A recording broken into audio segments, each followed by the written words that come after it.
Welcome to the Mess Podcast. Great to be here. Today we're turning down the lights. I want you to, just for a second, picture a scene with me. Okay. Imagine a boardroom way up high in one of those glass towers. It's midnight.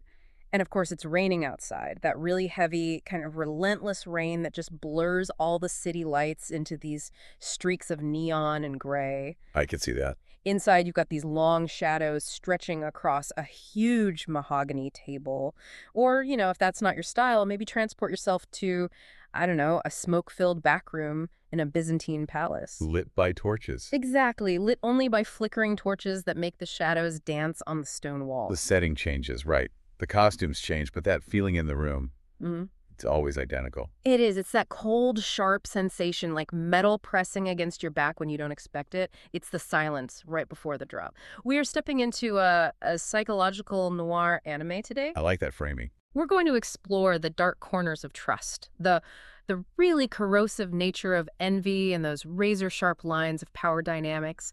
And specifically, we are looking at a concept that Robert Greene calls the jaws of ingratitude. It's such a vivid image, isn't it, the jaws? Because we tend to think of gratitude as this warm, fuzzy, golden light. You help someone, they thank you, you're bonded for life. That's the story we tell ourselves. That's the fairy tale, yeah. But Greene argues, and, history basically proves, that gratitude is often a trap. It's a jaw that snaps shut when you least expect it. And the person pressing the lever, it's almost always the person you help the most. It's the ultimate counterintuitive nightmare. So today's mission is to really dissect Law 2 from Robert Greene's 48 Laws of Power. Never put too much trust in friends. Learn how to use enemies. Right. We're going to try and understand why your best friend might just be your most dangerous liability and why a former enemy could become the most loyal ally you'll ever have. And we're going to map this out through three very distinct, very bloody lenses. We have the tragedy, which is the story of Michael III, who was just destroyed by his best friend. The cautionary tale. The ultimate cautionary tale. Then we have the masterclass Emperor Sun, who effectively turned a pack of wolves into lambs. And then we've got the tactical application. How does this actually apply to your startup, your reputation, even your dating life? And we have a huge stack of sources for this one. We've got Greene's text, obviously, but we've also got some deep historical breakdowns of the Byzantine court, analyses of Chinese dynasties, a few studies on the psychology of debt, and even some insights on 50 Cent's transformation after his shooting. Yeah, it's a real deep dive into what you could almost call the physics of human nature. Envy.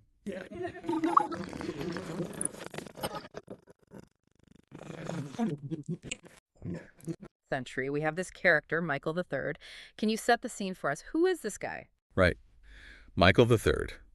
He is, he's the classic tragic figure. He's young, he's very experienced, and he is sitting on an incredibly shaky throne. Not a good combination. Not at all. Bro. His background is just chaos.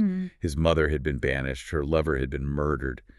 The man who actually engineered Michael's ascent to the throne was his own uncle, a man named Bardas. Now, Bardas is a really important figure here. Yeah. Because Bardas was smart, he was ambitious, he was capable, a true political operator. But Michael was insecure. He was basically a boy king surrounded by vipers, constantly looking over his shoulder. And in a situation like that, when you're surrounded by people who are smarter than you, probably more ruthless than you, what's the natural human instinct? You look for safety. You look for a friend. You look for someone who isn't trying to play the game, or at least you think they're not. Right. You want someone who likes you for you, not for the crown on your head. And Michael found someone in probably the most unlikely place imaginable. He met a man named Basilius. Basilius. And to really get the dynamic, you have to understand the massive gap between them. Basilius wasn't a duke. He wasn't a general. He wasn't a scholar. He was a groom, a stable boy. Wow. So we're talking about a literal rags to riches story just waiting to happen, the emperor and the peasant. It sounds like the setup for a buddy comedy, but we know this is a noir thriller. It really is. And it started like a scene from a movie. A wild horse got loose in the royal stables. It was this chaotic, dangerous moment. Yeah. And the horse was seriously endangering Michael. Basilius, who was this, this wild, physically imposing peasant from Macedonian stock, just jumps in. No hesitation. He wrestled the horse into submission and saved Michael's life. Well, that's a bond right there. Adrenaline, danger, salvation. You save the emperor's life, you are basically made for life. That's your ticket out of the mud. You are in. And Michael, who was just desperate for some kind of genuine connection, was completely overwhelmed with gratitude. He decides to reward Basilius, but, and this is the absolute crucial mistake, he doesn't just give him a sack of gold and say, "Thank you, good luck." He does more. So much more. He decides to play God. He decides he's going to lift Basilius out of obscurity entirely. He makes him head of the stables. Which for a groom is a massive promotion. That's like skipping 20 rungs on the corporate ladder. It's huge, but he doesn't stop there. He then decides to educate him. He sends this crude, rough peasant to the finest schools in Byzantium. He literally transforms him from a rough-and-tumble groom into a sophisticated, cultured courtier. He's essentially creating a person. He's playing Pygmalion. He's sculpting Basilius from clay. He is. He doubled Basilius's salary. Yeah. Then he tripled it. He ennobled him, gave him titles. He even, and this is where the psychology gets incredibly messy and weird, he married Basilius off to his own mistress, a woman named Eudoxia Indorina. Wait, hold on. Let's pause and really look at that move. Why would you marry your best friend to your own mistress? That just seems unbelievably complicated. Well, it was a power move that he disguised as a favor. Michael wanted to keep Eudoxia close, but he needed her to be respectable in the eyes of the court. So he uses Basilius as a kind of a cover. A front. Exactly. Yeah. In Michael's mind, he's thinking, I'm giving Basilius a beautiful wife and direct connection to me. But in reality, he's just using Basilius as a pawn in his own romantic life. Michael gave him everything: money, status, education, even a wife. So in Michael's mind, this is the perfect setup. He's thinking, I made this guy. He was literally shoveling manure, and now he's a nobleman. He owes me everything. His money, his status, the clothes on his back, the very words in his mouth, it all comes from me. He has to be loyal. It's simple math. And that's the fatal assumption. That's the whole ball game right there. He trusted Basilius implicitly because he thought gratitude would bind them together like a chain. He thought, I am the benefactor, he is the beneficiary. We are locked in this bond of love. But those jaws of ingratitude were already opening, even from day one. Why, though? What was happening inside Basilius's head? Because logically, you'd think he would just be grateful. Basilius became insatiable. And it's the paradox of the charity case. When you give someone everything, when you just hand them a life they didn't earn, you aren't just giving them gifts. You're giving them a constant daily reminder of their own inferiority. Oh, that's interesting. Every sack of gold, every promotion, every time Basilius looked in the mirror at his fine silk robes, there's this little voice whispering to him, You didn't earn this. You are nothing without Michael. You are still just the stable boy. That is profound. We usually think people love getting gifts. But you're saying the gift itself becomes a source of shame. It's a psychological burden. It breeds resentment, not love. Deep, burning resentment. Basilius needed to prove he was his own man. He needed to believe that his incredible rise was due to his own merit, his own strength, his own destiny. And the only way to do that? The only way to kill that voice saying, Michael made you, was to destroy the creator. So the plot begins. It's not enough to just take the money and enjoy the ride. He has to cut the strings. He starts whispering in Michael's ear. He plays on Michael's paranoia. And he targets the one person in Michael's circle who is actually confident. The uncle, Bardas. The guy who put him on the throne in the first place. That's the one. Basilius convinces Michael that Bardas is plotting a coup. He's ambitious, Michael. He controls the army. He's going to take your throne. Which is, that's just classic projection, isn't it? He's accusing Bardas of exactly what he's planning to do. Projection is a powerful weapon. And Michael, completely blinded by his trust in his friend, agrees. They stage a hit.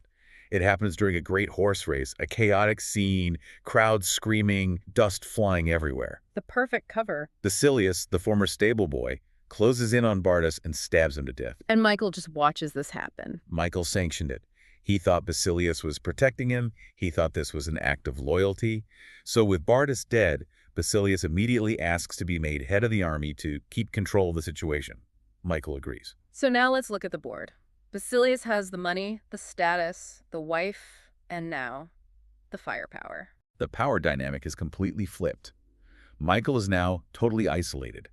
He has removed the one competent ally he had, Bardas, and replaced him with the wolf he raised himself. It all comes to a head over money, doesn't it? It does. Michael, who was incredibly extravagant and a bit of a hedonist, ran into some financial trouble. So he goes to his best friend, his creation, Basilius, and asks to be paid back some of the money he'd lent him over the years. Just a loan repayment. A very reasonable request between friends, like, hey man, I helped you out, can you help me out? Exactly. And Basilius looked at him with what the history books call an impudent smile and simply refused. That smile, that's the moment the trap snaps shut. That's the jaws. That was the moment Michael finally realized he had created a monster. But it was far too late. Shortly after that, after a night of heavy drinking where Michael was completely passed out, Basilius bribed the guards. They went into Michael's chamber and murdered him in his sleep. And the aftermath. Basilius paraded Michael's head on a pike through the streets of Byzantium, declared himself emperor, and effective. Basilius actually went on to establish a long-lasting and quite successful dynasty. But the lesson for Michael, well, it cost him his life. So let's pause here and really drill down into the psychology.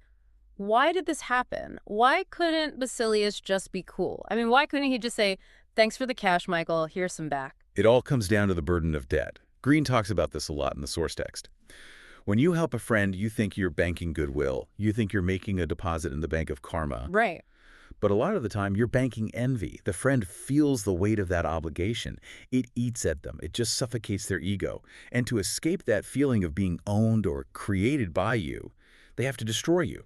They have to rewrite history so that they are the main character, not the sidekick you happen to save. They forget the favors, and they imagine they earned their success by their own merits. And to prove that merit, they have to cut the string that ties them back to you. Exactly. Friendship blinds you to that reality. You expect gratitude, but you get betrayal. It's like Voltaire said, "Lord, protect me from my friends. I can take care of my enemies." Which brings us perfectly to the modern day. We aren't in Byzantium anymore, but we are in Silicon Valley. We're in office parks in Austin or London. Let's talk about the startup dynamic, because this is a scenario I feel like I see all the time. This is the classic trap for founders, isn't it? You have a great idea, you get some seed money, you need a co-founder or maybe your first hire. Who's the very first person you call? You call your college roommate, you call your best friend from high school, you trust them, you've known them for 10 years. It feels like the safest possible move. Right. It feels safe because you have that emotional intimacy. We have a shortcut in communication, you think. We can finish each other's sentences. Huh? But now you have to apply the law of Michael III. You hire your friend, and suddenly you are the boss. They are the employee. That dynamic shifts tectonically. You have to give them orders. You have to critique their code or their sales pitch. And every single critique feels personal because you're friends. If you tell a stranger their code is sloppy, they go and fix it. It's feedback. If you tell your best friend their code is sloppy, they're thinking, oh, you think you're better than me now just because you're the CEO. The envy starts to simmer. And here's the kicker. If they aren't performing, how do you fire them? It's an absolute nightmare. You destroy the friendship, and you create a bitter enemy who knows all your secrets, they know your passwords, they know your weaknesses, they know where all the bodies are buried. Whereas if you hire an enemy, or let's just say a rival, or even just a stranger with a professional track record, the dynamic is honest from the start.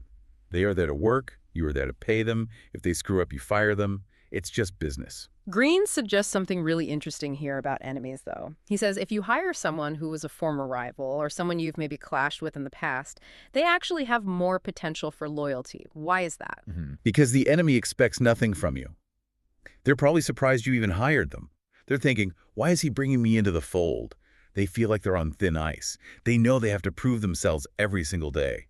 Whereas the friend feels entitled. A friend feels entitled to your loyalty. They think, I'm safe here because we're buddies. Well, An enemy knows they have to earn their keep. And that drive, that little bit of fear, it creates superior performance. you know, this actually applies to dating, too, doesn't it? The source material kind of hints at this. Dating a former enemy or someone you had some friction with at first. It does. It's the exact same psychological mechanism. If you start dating a friend, there can be a kind of a lack of tension, a taking for granted. But if you date someone where there was initial friction, an enemy, so to speak, there's a constant need to win the other person over. The validation feels earned. It's sweeter because it wasn't guaranteed. Yeah. And that prevents the relationship from becoming stale and entitled. It keeps the edge sharp. I want to touch on something specific from the source material about startups and staff, though. It mentions appeasing low-level staff. How does that fit into the jaws of ingratitude? We've talked about the high-level betrayal, but what about on the ground floor? This is so crucial. In a startup, or really any company, you often focus your friendship energy on the top tier, your co-founders, your VPs. You assume the low-level staff are just gears in the machine. Right. But if you treat them with too much familiarity, with no boundaries, they can develop that same Basilius entitlement. Oh, the CEO is my buddy. We get beers on Friday. Yeah. Then, when you have to make a hard business decision, like canceling a project they worked on, they feel personally betrayed. They become the Basilius who leaves the back door open for the hackers or leaks information to a competitor. Exactly. So the strategy isn't to be a cold tyrant, but it's not to be besties either. So what is it? The strategy is professional distance combined with unexpected generosity. You want them to work, not be your pal. Competence always matters more than friendly feelings. But you prevent them from becoming enemies by treating them with respect and fair compensation. You block the envy before it can even start. It's a tricky balance. Keep them close enough to be loyal, but distant enough so they remember who's in charge. Precisely. You want their respect, not their intimacy. Okay, let's pivot. We've seen the tragedy of trusting friends. It ends with a head on a pike. Let's look at the alternative, the masterclass in using enemies. We're going to China, 959 AD, enter Emperor Sung. The setup here is just pure chaos. This is the 5 dynasties and 10 kingdoms period. China's completely fractured. Military coups are like the national sport. Emperors are being murdered every few years, and it's usually by their own generals. It's a meat grinder of leadership. It's basically Game of Thrones, but everyone dies even faster. That's a perfect way to put it. So a general named Chao Kuang-yin becomes Emperor Sung. He knows the game. He looks around the room at his own coronation, and he sees his generals, his friends, who helped him get the power. These are the guys who fought beside him. And he knows. He knows, mathematically, historically, one of them is going to try and kill him within a year. Because they want to be the emperor. It's the same envy that got Michael III killed. Right. They're all thinking, why him and not me? I have just as many troops as he does. So Sung does something absolutely brilliant. He orders a banquet. Uh-oh. Nothing good ever happens at a banquet in these stories. I'm expecting poison. Usually, yes. He invites all these powerful commanders, his friendly wolves. The wine starts flowing. The atmosphere is incredibly tense. Then Sung dismisses the guards, so it's just Sung and the men who could kill him. Oh, wow. The generals are terrified. They think, this is it. The archers are going to pop out and slaughter us. It's a purge. Red wedding approach. Classic. But Sung doesn't kill them.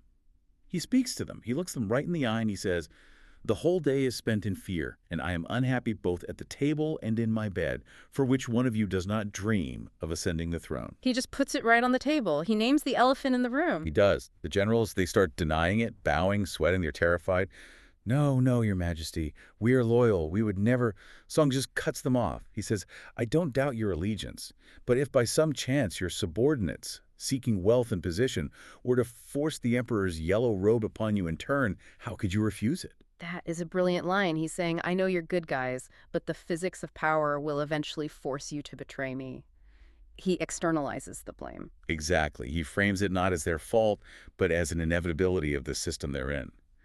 Then he makes the offer. He says, the best way to pass one's days is in peaceful enjoyment of riches and honor. Here it comes, the sales pitch. And he says, give up your commands, resign your armies. In exchange, I will give you massive estates, beautiful singers, piles and piles of gold, and a life of absolute luxury. I will make sure your families are noble for generations to come. He bribes them to retire. He literally buys their ambition. He buys their safety and his own.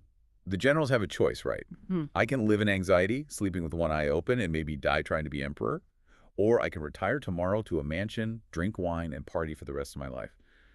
The choice was obvious. They took the deal. The very next day, they all resigned. In one single stroke, he turned a pack of dangerous wolves into docile, happy lambs. And he didn't spill a single drop of blood. He understood that their self-interest, their greed, and their desire for safety was so much stronger than their loyalty or their ambition. But he didn't stop there. This is what fascinates me about Sung. He also had this incredible way of handling his actual enemies, rebels and conspirators. Tell us about King Lu. This is my favorite story in the whole stack because it is so counterintuitive. King Lu was a rebel from the southern Han. He fought Sung for years. It was a bitter, bloody war. Finally, he surrenders. He's brought to the court in chains. He expects to be beheaded. Standard operating procedure. You lose the war, you lose your head. Sung orders wine to be brought out. He pours a glass and hands it to King Lu. Now, Lu has been poisoning his own rivals for years. He knows how this game is played. He looks at the wine and he thinks, okay, this is it. It's laced with arsenic. He's terrified. He thinks he's being executed in public. He falls to the ground. He's screaming, "Your subject's crimes certainly merit death, but I beg your majesty to spare my life. Indeed, I dare not drink this wine." A very awkward moment in the court. Emperor Sung laughs. He takes the glass from Lu's trembling hand and swallows it himself. Wow, that is a power move. It completely shatters Lu's paradigm. There was no poison. Sung wasn't afraid of him. Sung treated him with dignity. And from that moment on, Lu became his most trusted and loyal friend. So he turned an enemy into a friend by sparing him when he expected death. The gratitude there must be real, unlike the gratitude of Basilius. That's the key difference, isn't it? Basilius felt entitled. He felt he deserved his rise. Lu felt he was living on borrowed time, a gift from Sung. That creates a bond of life and death. He literally owed Sung his breath. There's another one, King Chenshu, the package story. This one feels like something out of a spy novel. Yeah. Chenshu was a conspirator. Sung's ministers had proof, actual documents showing he was plotting to kill Sung. They went to Sung and said, "We have him cold. Lock him up. Execute him." And Sung says no. Sung says no. He invites him for a visit, treats him with honor, gives him all these gifts. Then, as Chenshu is leaving to go back to his own lands, Sung hands him a sealed package. And he says, "Open this when you are halfway home." That is terrifying. You're holding a box from the emperor, wondering if it's a bomb or a severed hand or something. Chenshu opens it on the road. And inside, he finds all the documents proving his conspiracy. The letters, the plans, everything. The proof of his own guilt. Sung was sending him a very clear message. "I know everything. I have the receipts. I could have killed you. I chose not to."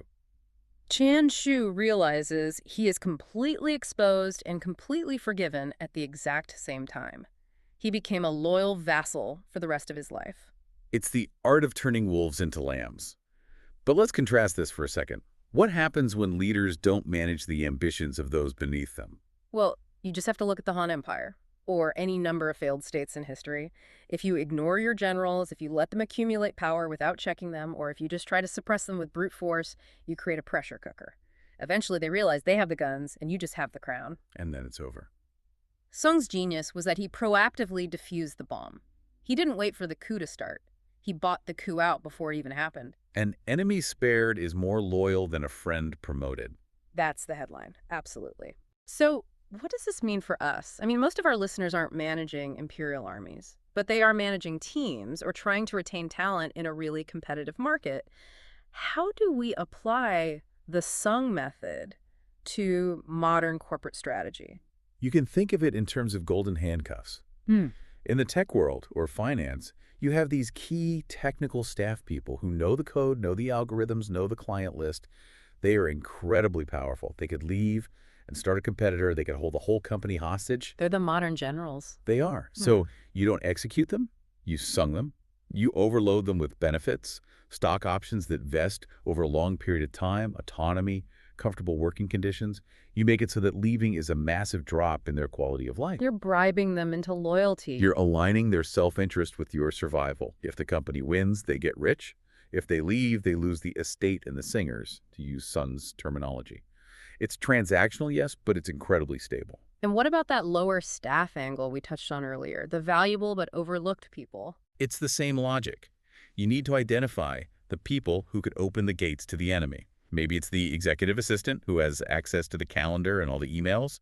Maybe it's the junior developer with access to the entire code repository. The people with the keys. Exactly. You don't need to make them your best friend, but you do need to secure their loyalty through that unexpected generosity.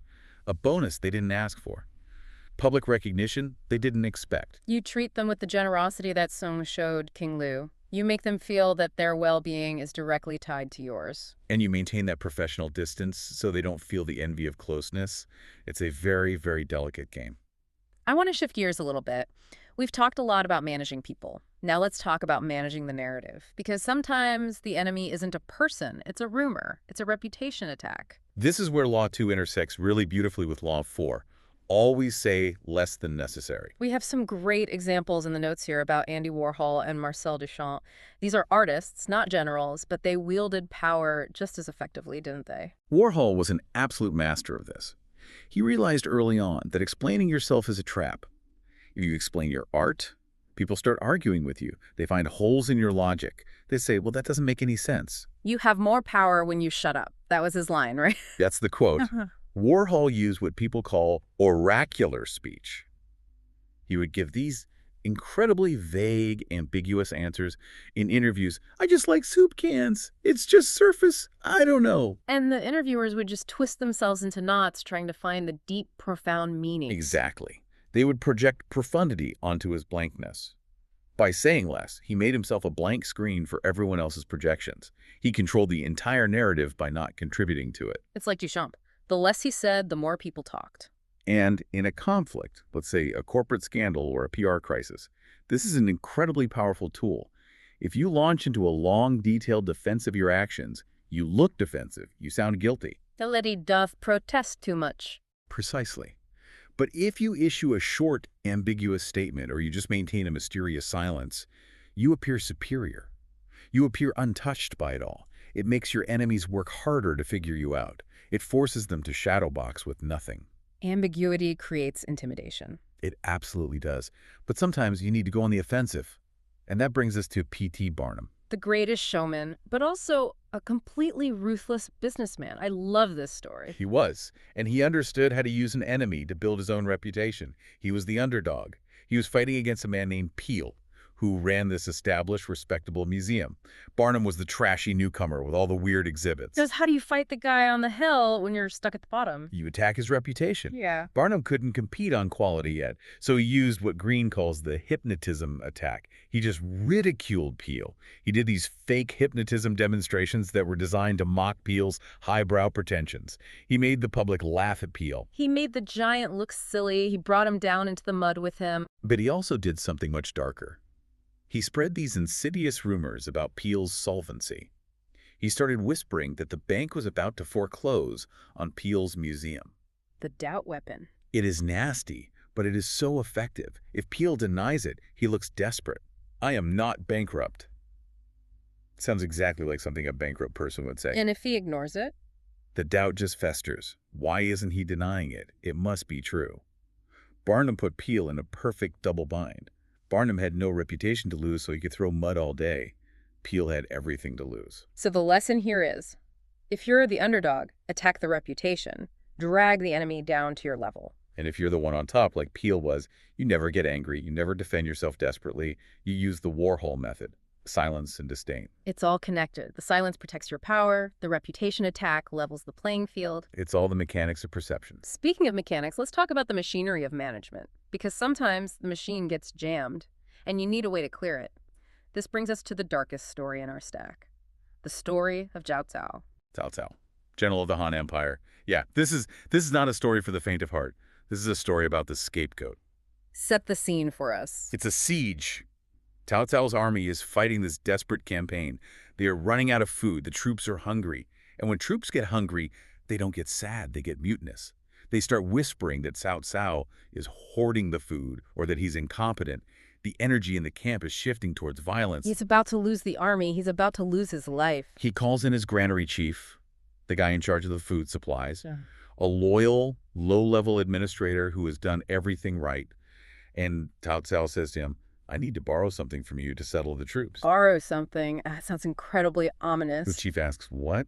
And Cao Cao says, your head. Whoa. The chief is terrified. He's innocent. He did exactly what he's told. He begs for mercy. But Cao Cao explains, calmly, rationally, I know you are innocent. I know you are a good man. But if I don't kill you, the army will mutiny and we will all die. You, me, everyone. So he sacrifices the friend to save the mission. It's utilitarianism taken to its most brutal extreme. He has the chief beheaded. He puts the head on a pike and tells the troops, this man was stealing your grain. He was the reason you are hungry. I have punished him. And the troops? They cheered. They felt justice had been done. Their anger was completely redirected from the general to the thief. The mutiny was averted. They ate their meager rations, feeling that their leader was looking out for them. That is incredibly cold. It's effective, but it turns the stomach. It is the dark side of leadership. It's the scapegoat mechanism. Yeah. When the crowd gets angry, they need a victim. If you're the leader, you can either let them eat you or you can feed them someone else. Green connects this directly to modern corporate scandals. We see this all the time. Constantly. A massive bank gets caught laundering money. A tech company has a huge user data breach. Does the CEO resign? Almost never. They find a middle manager, a rogue employee. They fire them publicly. We have removed the bad apple. It appeases the shareholders. It appeases the public. The chief loses his head and the general keeps his job and his bonus. It's brutal, but in the calculus of power, it's a standard variable. If you don't know who the scapegoat is in the room, it might be you. This deep dive is getting pretty heavy. We've had murder, betrayal, reputation destruction, beheadings. I want to try and find a glimmer of, well, maybe not hope, but at least transformation. Let's talk about 50 Cent. Yes, Curtis Jackson. He actually co-authored a book with Robert Greene called The 50th Law. We have an interview source here from The Guardian that talks about his shooting 9 bullets. Most people would see getting shot 9 times, including a bullet straight to the face, as a tragedy, or a reason to hide, a reason to quit. 50 Cent saw it as a transformational moment. How so? I mean, how do you turn getting shot into a win? He says it removed his fear. Once you've stared death in the face, once you've realized, I am going to die eventually and I almost died today, all the petty fears of life just disappear. You stop worrying about what people think. You stop worrying about failing. You stop worrying about the industry rules. Life is not forever. Exactly. And he used that energy. He used the enemy, the shooter, the violence itself to build his legend. He didn't hide the scars. He put them on the album cover. He didn't pretend to be some safe pop star. He leaned into the danger. He co-opted the betrayal. He understood law too perfectly. He used his enemies.